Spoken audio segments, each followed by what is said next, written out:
Well, hello to you all beautiful, patriotic people and freedom lovers around the world. We come to you guys with a live update about what is happening in the Middle East, specifically, actually, Qatar.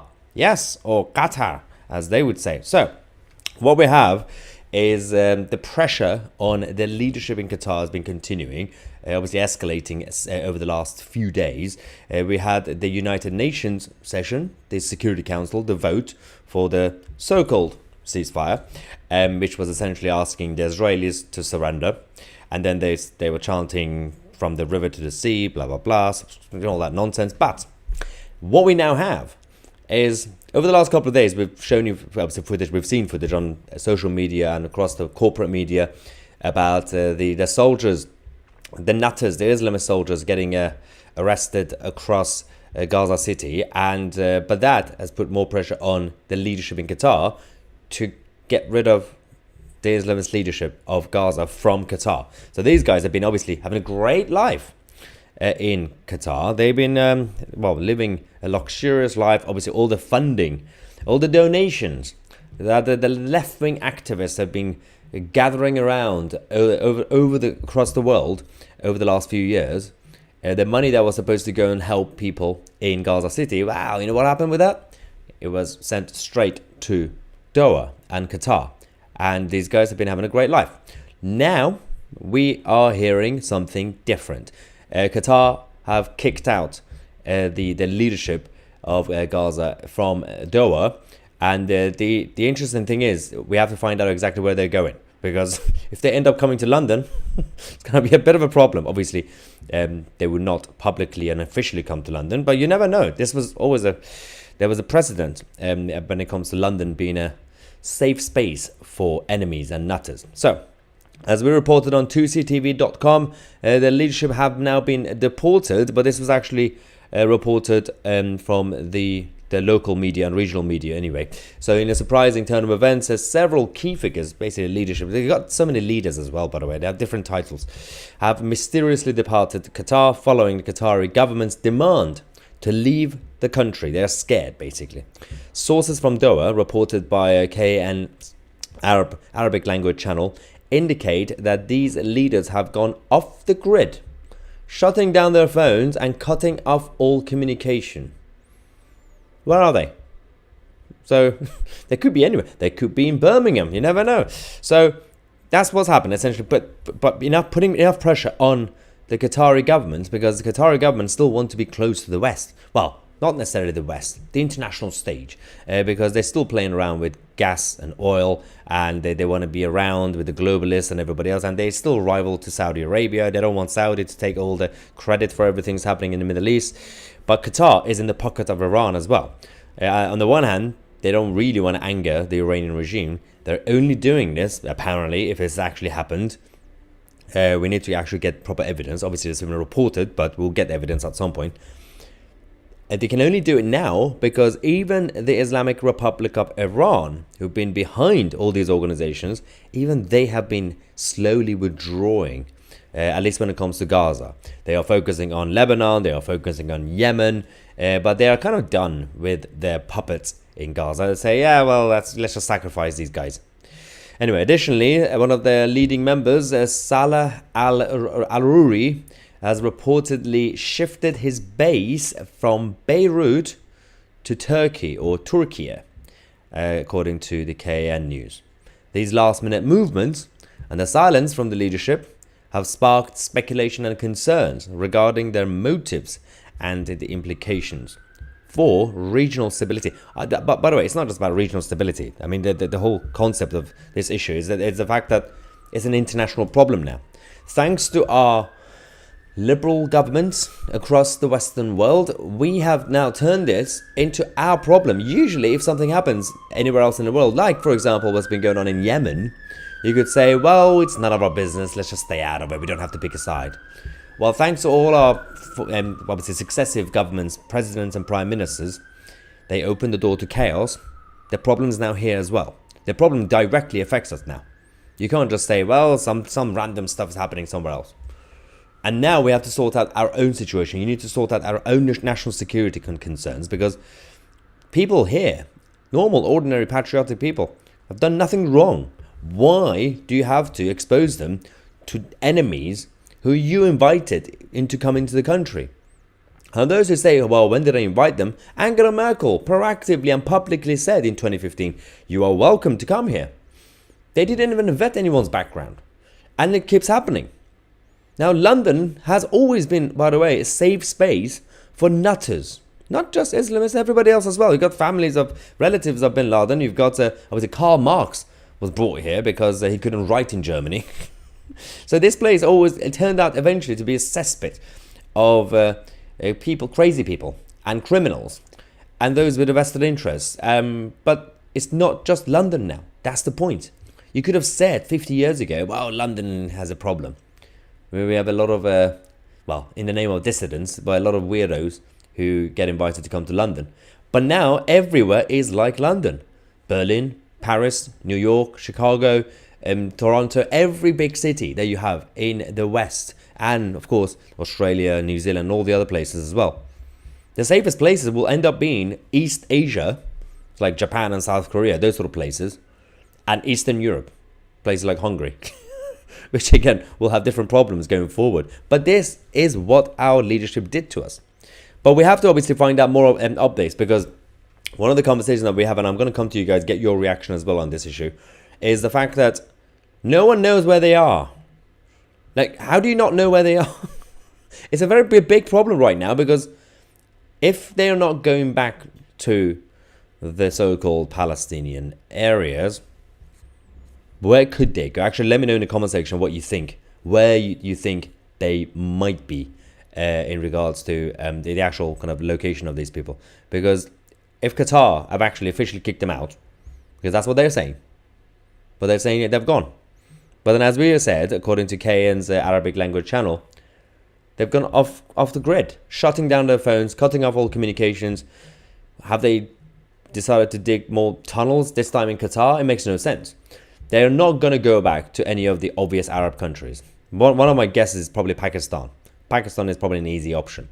They could also potentially go to Iran, because while the Iranian regime are not fully backing them anymore, well, behind closed doors, it's still basically a safe space for these people. And Iran is right next to them. By the way, there's a third option. It's a controversial one. Turkey. Do not underestimate Erdogan's crazy brain to tell these people, yeah, you could just come here quietly and hide. I don't think they're going to end up at this point, if they have left Qatar, obviously, if we get the actual pictures that they've actually gone. I don't think they're gonna go straight to Jordan or Lebanon. It will be too obvious, and they know that Mossad will be everywhere watching. So it's more likely, again, Iran, Pakistan, controversial opinion, Turkey. Let's go to the live chat, find out what you guys are thinking, where they are. Oh my God, you guys, we've got a lot of options already in the live chat. So let's go and see which. Okay, first one. Badly drawn woman says Pakistan. Yep. It's not even a real place. It's an acronym, by the way. It's not a real country. Victor says Scotland. That's likely. Yeah. To be fair, with homes are useless being in charge, you never know. This one is more likely. Robert Freeman says Bradford. They're definitely in Bradford. You joke, but you never know. These people would change their identity, end up anywhere.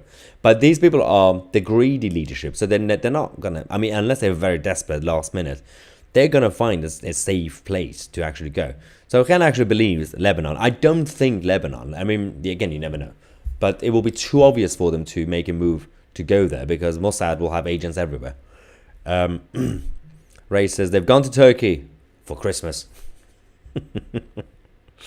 Let's see what else we have. Yeah, GM agrees with me. Potentially Iran could be another destination. We do have a lot of people saying Lebanon, though. This is one. Although Richie asks a very good question. Are they actually alive? Nah, they're probably alive, because IDF and Mossad would have made a big deal if they have actually assassinated them, unless Qatar somehow shut them up or something.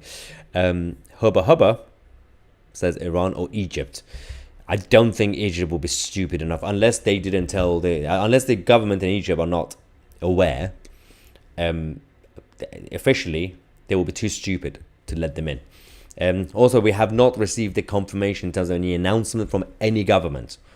All we know is that they basically shut off all communication, turned off their phones. We don't know where they are now. They've left Qatar, but we don't know where they are now. And I think this is why the mainstream media are still behind this update. Obviously, we got the actual sources, we got the local media reporting this, but Sky News and BBC, they're probably going to have meetings about it, saying, well, what should we say about this? Should we wait for some government to actually confirm if they are there? And if they don't confirm, we're just going to pretend nothing's happened. So basically, by not talking about this, the likes of the corporate media, CNN and everybody else, are essentially implying that they are still in Qatar. Unless the Qatari government is lying. Which is also likely, but it's not in their interest right now to give more ammo to the IDF right now. We got Russia as an option. Also, Russia would be quite interesting because why would they want to draw more attention to themselves at this point? Another option, Turkey. Another option, Turkey. Yep. There we go. Tanya says they flew to Algeria. Do not underestimate the former French colonies as well. You know how they are. That could be likely as well. Sandra says, I think they might go to Judea or Samaria. Lots of big houses. They're owned by Arabs who don't live there. It's nice to be a rich Arab though. They also have a lot of expensive apartments and flats in London that they don't actually live in as well. Oh dear. Same with the Chinese billionaires and millionaires as well. Same problem. Billy Boy says they're probably in Scotland. Yep. Simon says they will 100% be on their way to Lebanon. Unless they know exactly where they're going to go, again, it will be a little bit weird for them to be visible to Mossad. Laura says, you're so right, Maya. We have opened the doors and the left-wing nutters are making things worse. We are open to so many threats now. It's not even funny. We need mass deportation ASAP, like Trump said. Well, not just Trump. This is like the idea of mass deportation is actually becoming a norm again, which is fascinating. It's not just Trump. It's not just Wilders, but you're actually getting it from mainstream, let's just call it for the sake of the argument, moderate liberal governments. France have been trying, the French government. I know the parliament the politicians voted against it, but the French government want to do it. Germany want to do it. Denmark have already announced that they're doing it. So it's funny how, if you had asked a few years ago, well, actually, when Trump mentioned it in 2016 election in 2015, everybody kicked off saying, what is he talking? He didn't even actually talk about deportations properly. He just said, can we close down the border for a while to find out exactly what's going on? That back then, it was too controversial. Now, relatively establishment politicians and governments are talking about it. So the tide is turning a little bit, but you're going to have to actually be careful because there's an element of, again, so-called liberal globalists who are going to be disrupting the system. Victor says, Maya, they have probably been kicked out because of the clip you posted. Oh yes, the political satire in Israel. It's quite funny actually. I mean, it's the truth. These people have been creating fundraising events, websites and everything else, backed by Jeremy Corbyn, George Galloway and all the others around the world, raising funds to give to ordinary civilians in Gaza City. Then somehow that money ended up in Qatar. And they've had a lot of hot tubs, got a lot of lobsters, a lot of expensive hotels, expensive cars, many wives in their harem. They've been loving it. And no one, including the corrupt and crooked United Nations, have been complaining about this until now, when the Israeli ambassador, for example, exposed the United Nations. Even then, they still refuse to listen. Let's go to Boaz, because it actually says maybe they are still in Qatar, but went off the grid because they don't want the Mossad to get them. Well, that's actually, that could also be likely, considering, let's actually go in terms of the wording of the report that we've received. So what the KN's, obviously, Arabic language channel said is that in a surprising turn of events, several key figures have mysteriously departed Qatar following the Qatari government's demand to leave the country. So we know that the demand was official because the Qatari government said. So, but then it says, indicated the leaders have gone off the grid, shutting down their phones and cutting off all communication. So that makes you think, well, they might still be in Qatar, but they might have just pretended to leave. But it's a very small place as well, unless they have tunnels there again. Make tunnels in Qatar. Additionally, one of the leading members, Saleh Al-Arouri, has reportedly shifted his base from Beirut to Turkey.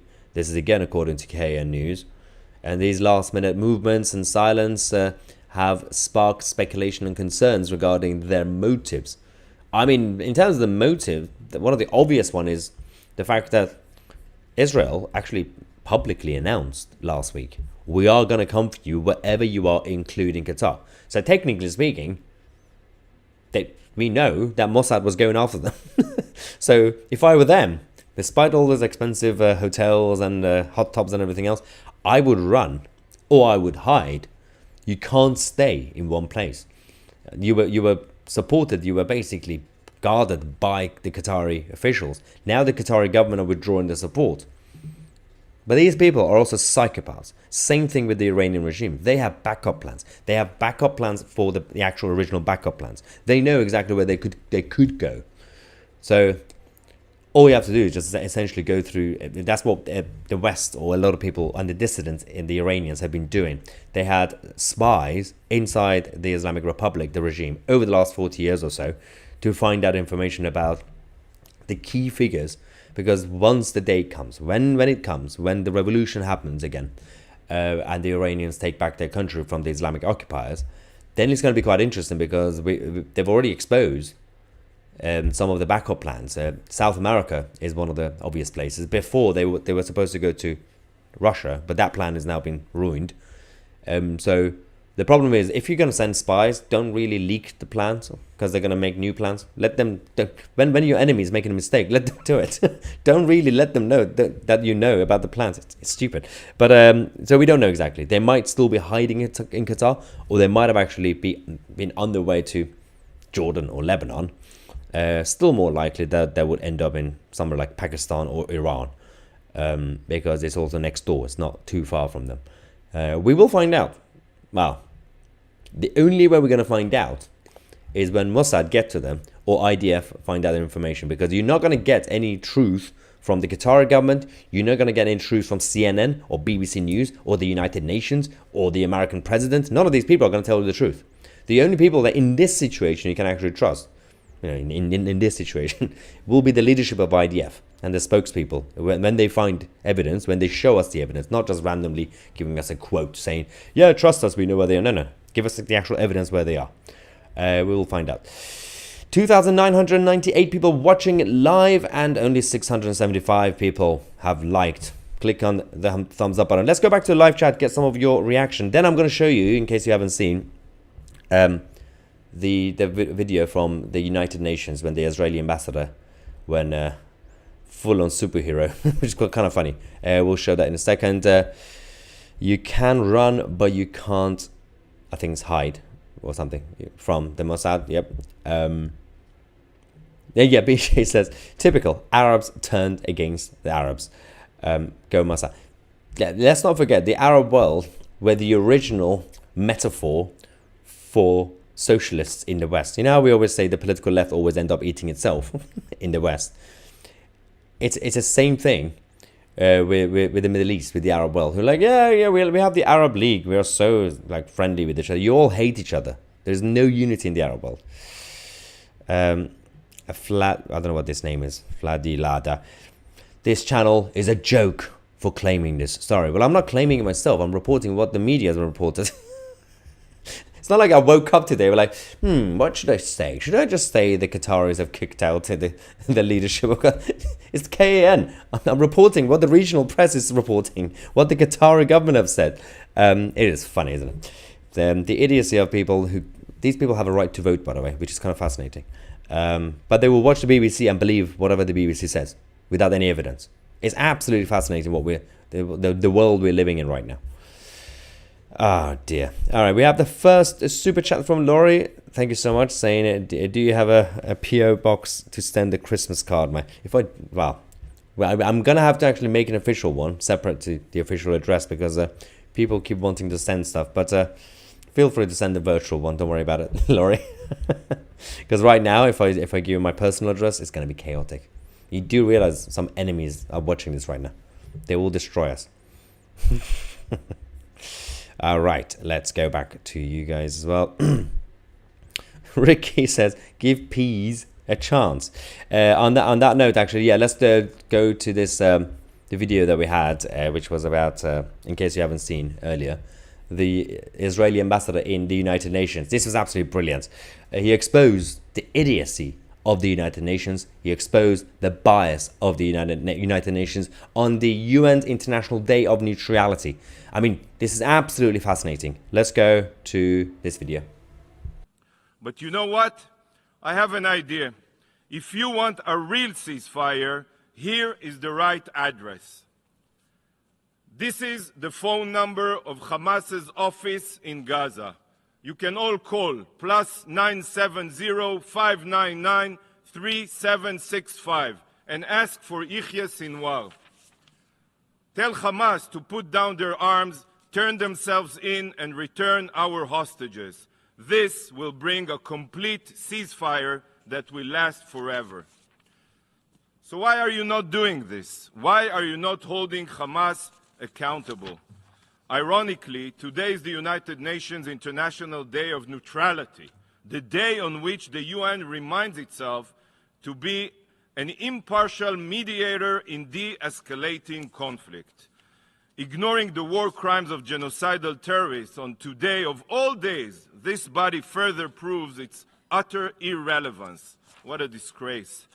But What it is, very sassy as well. I wish we had diplomats and politicians in Britain, for example, or Western European countries, who could be as robust as the likes of the Israelis you get, and some other countries as well. I mean, I think we're going to have some robust diplomats from Argentina going forward, with Javier Milei being president now. It's going to be quite interesting having Milei as Argentinian president. I mean, there's going to be some issues with the Falklands, but putting that aside, he's going to be causing a lot of chaos. Good chaos. But it would be good if we could have grown-up politicians and diplomats in the West to represent our countries and our interests the right way, with passion, but with facts and logic. Because you can't really have this wishy-washy nonsense that you get politicians in Britain who become MPs by simply becoming yes men or women, by simply saying yes to their parties, because they are so grateful to the parties for giving them a platform to become an MP. And then once they become a backbencher, they have to do the same thing again, suck up to the leadership to become a junior minister. And then if they're good boys or girls, then they become government ministers, cabinet ministers. Even then, they're still stupid because they have not been allowed to be themselves or have any real experience. So they end up being, again, yes men or women to the permanent secretaries of each government department. So the civil servants will still be calling the shots and Downing Street. So all these government ministers, cabinet ministers, they don't even know what's happening. Even if they want to, they still can't. They don't have the power. So they are basically puppets. Because from day one, they've been told to be puppets. Even when they were a Tory candidate or a Labour candidate. All you have to do, just go around, knock on doors, deliver leaflets, just keep your head down, don't have any opinions, and then you could become an MP. Then when you're an MP, do the same thing to become a minister. And then nothing changes. You have to keep reading from the brief, you have to memorize the brief, and you have to make sure you don't mess up your TV interviews like Matt Hancock. And all you have to do is just be a face. Just repeat what the line from Downing Street is coming and telling you to say. That's all you have to do. That's the job of a politician in this country. Now, we don't want to go too rogue. We have a system in place. We get that, checks and balances. But we need some autonomy. You need to have a team, a party in power that allows the Prime Minister to have obviously control of the cabinet, but he can trust his cabinet colleagues to do their own jobs, to run their own departments without fully centralizing all decisions. So that way, you have, for example, when James Cleverly was Foreign Secretary, now he's Home Secretary, he basically is going around reading from like the brief, and whether he likes the Rwanda plan or dislikes it, he's still going, yeah, this is the plan that the Prime Minister told me to say. Same thing with every single government minister. There's absolutely no point. even talking about these ministers anymore. Right, let's go to you guys. We have Peter Morth, Super Chat. Thank you so much, Peter. Did you see the Turkish lawmaker threatening Israel with the wrath of Allah, and then he dropped, yes, he had a heart attack. It was absolutely chaotic. In case you haven't seen it, I did retweet it on Twitter, or X, whatever you call it now. It was a crazy moment. The Turkish politician was just ranting, saying Israel will be destroyed, and then he had a heart attack on stage. Absolute chaos. $10 super chat, I believe, from the US. Thank you very much. Given Mossad's global exploits from Adolf Eichmann in Argentina to Operation Wrath of God following the Munich massacre, do they have a brass to go after? No, they're not going to do it in London. I mean, we've already had Putin's guys doing things in Salisbury and London and other places. So we already have, I mean, we do the same thing abroad. So assassinations, things like that happen. But I don't think they want to be, they don't want to get caught. That's the other thing. I don't think they're going to come to London anyway. Again, more likely they go to Scotland. Holmes Yusuf would know them. Another super chat, I believe, from Israel. Thank you very much. It's I like to get one vote at age 12, 13, and another one every 13 years. How about you? Not sure about this. I think this reminds me of the whole voting idea, the voting reforms and systems that people want to have. I think we just need to. It doesn't really matter. I mean, firstly, you need to have a border in terms of age. 18 is a good age. Don't give voting rights to children. But in terms of who should vote or how often you should vote or the term for governments, if you go with my ideology of nationalist libertarianism, so you basically have a nationalist country, but government will be pro-liberty and pro-freedom. You can do whatever you want inside the country as long as you don't harm anybody else, but you will protect the interests of the country. That way, the size of the government will be small. So technically, it wouldn't really matter if a group of rogue revolutionaries end up voting for someone like Jeremy Corbyn, because constitutionally, politicians will be prevented from making too many changes. Basically, if we could get a situation where politicians can't make too many laws, everything will be perfect. The moment they make more laws, we are in trouble. Anyway, thank you so much. We might come back actually, in a couple of hours with one more update for you guys, live update. This is actually about what happened yesterday in Washington, D.C. Zelensky was rejected by Americans, despite Joe Biden trying his best to give him more money. It's been an absolutely chaotic day. We'll explain that later on. Thank you so much for watching. Become a member of 2C TV on Locals. The link is in the description. I'm Maya 2C, and we are the media.